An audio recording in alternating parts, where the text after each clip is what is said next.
حضرت فرید الدین گنج شکر رحمۃ اللہ علیہ فرماتے ہیں، سچائی کو کبھی نہ چھپاؤ، جھوٹ رزق کو کھا جاتا ہے۔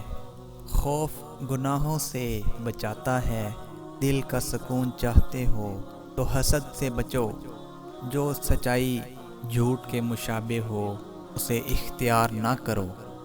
علم کے بغیر عبادت کم فائدہ، جبکہ عقل کے بغیر گفتگو درد سر ہوتی ہے۔